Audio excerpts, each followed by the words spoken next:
first of all, very hearted blessings from my side. This is our second P block video for Que.Bank Chapter 7 MP Board 2022. So here we give you a whole solution of Chapter 7. And first of all, you have to remember one thing also, that these are the 2 marker questions, and these 2 marker questions make you a topper or a loser one, because here the fact is that the marker is just wants the perfection on your 2 marker question, because in 3 or 4 or 5 mark questions you have to just write the perfect answer, because here also you made the diagram, but in 2 marker question you just write the answer in a simple manner. You don't you think that it is doesn't necessary here that you have to make diagram there. And second thing, you have to remember that wherever there is necessary, you have to put the reactions. If necessary, you have to give the chemical reactions also. So now let's start the 2 marker question solution. So there is first one, whose question is why BiH3 the strongest reducing agent among the hydrates of group 15 elements. So as you know that the hydrogen commonly act as a cation, but whenever we are talking about for their hydrides, it act as an anion. And in group 15 elements, the stability of hydrides is inversely proportional to the reducing character. As whenever we are going down the group, the stability of these hydrides decreases. So that's the factor for bismuth hydride, as it come in the lower part of group 15. So it's act as a strongest reducing agent.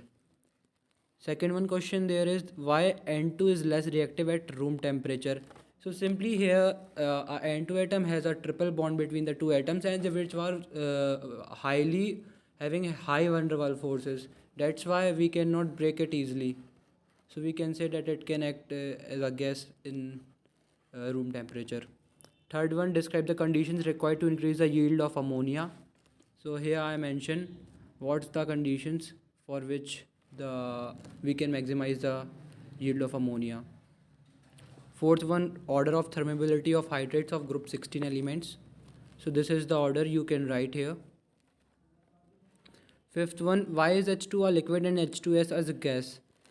So as you know that H2O has oxygen as the central atom, and the size of the oxygen is smaller, and it have a very high electronegativity if we compare it with sulfur.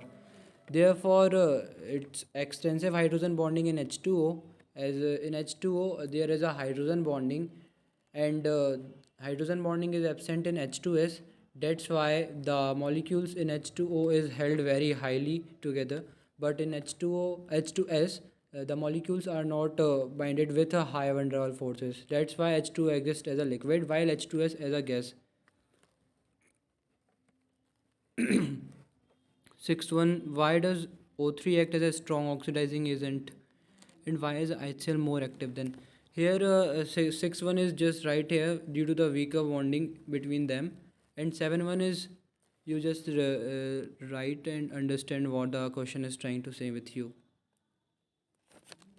8th, why was it difficult to study the chemistry of radon? As it is very radioactive element, so the scientist does not able to give the whole chemistry of this element, as it is very short lived. That's why we cannot study it properly. Dioxide is a gas while sulfur is a solid.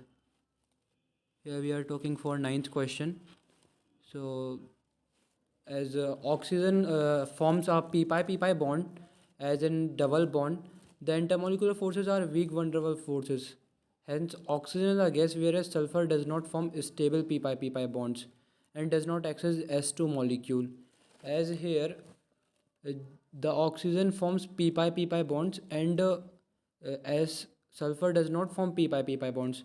If the one molecule of sulfur is binded with 8 atoms, that's why we can say that it is very highly structured form of acid. That's why it live as in a solid. SO2 is an air pollutant of which type? Okay, that's 10 1 question. Which aerosols damage the ozone layer? So we can simply say that CFC is the are the aerosols which highly affect the ozone layer, as its formation is more than naturally occurring, because we can say that the CFC breaks and it damages the 1 lakh ozone molecules. So the occurring of the ozone layer is not much high in compared to its destruction. That's why it's destroy ozone layer faster than it is naturally created. Why SO2 is an air pollutant? SO2 is an air pollutant of which type? So it's an air pollutant which have sulfur and oxygen atoms and is harmful to both plants and people.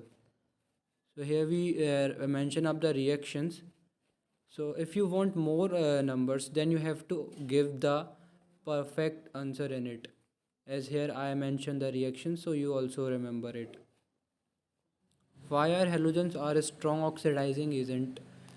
So as you know that you study the chapters, so you well understand why halogens have high electronegative.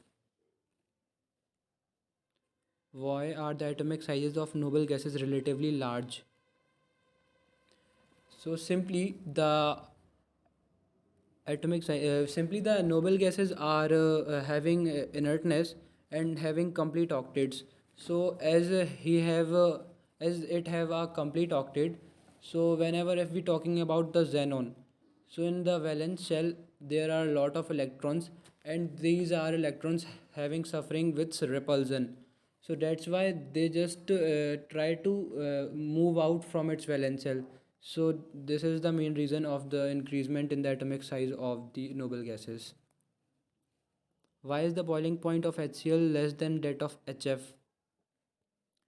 Greater the intermolecular forces, greater is the boiling point. Yes, because if the intermolecular forces are high in something, then we have to require more energy to break these intermolecular forces between the atoms of the molecule. So this is the answer between HF and HCl. 15 question. What are noble gases? Write the names of noble gases. So here this is mentioned. You have to write it. 16. Characteristics of inert gases. So this is also mentioned here.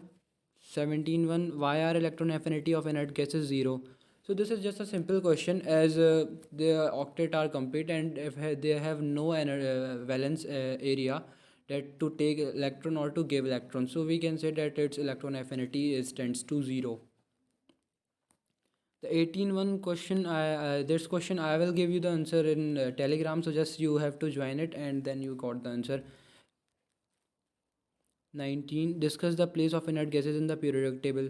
So this question is just wants more about the inert gases. So you know what about inert gases? You just write here. You have to just put about their characteristics and their properties, and the main property that it is a valence shell and they are inert in nature. You have to just write these of the things, so you get the number. What is aquaregia, and write its uses. So this is also mentioned here as a corrosive reagent made by mixing nitric acid and hydrochloric acid in the ratio 1:3. 21 question. The bleaching of flour by chlorine is permanent while that of SO2 is temporary. As here, while we are dealing with Cl2, here we get a nascent oxygen which is as oxidizing agent, while while we are talking for SO2, here we don't any nascent thing. Here no such oxidizing agent is formed here. So we can say that product bleached by SO2 is reoxidized by air to its original form. Concentrated H2SO4 is not used to dry ammonia, because the H2SO4 react with this ammonia. So we want to dry the ammonia, not want to form any other compound. So that's why we doesn't take H2SO4 for drying NH4 whole twice SO4. Uh, Now we talk for 23 question. Hydrogen fluoride cannot be stored in a glass bottle. Why? As a hydrogen chloride is very fluoride is very corrosive in nature, so whenever if you put in something glass, that it just corrode it. That's why you have to put it in a store in wax coated bottles. Fluorine is a stronger oxidizing agent than chlorine. This is also mentioned here. You just have to write it. 25 question. Xenon is an inert gas, but compounds of xenon are available. Why? So here the same answer for it also, that in valence shell we have a lot of electrons, and these electrons are set up and made a lot of repulsion. They just want to they are held by a very weak van der Waals forces.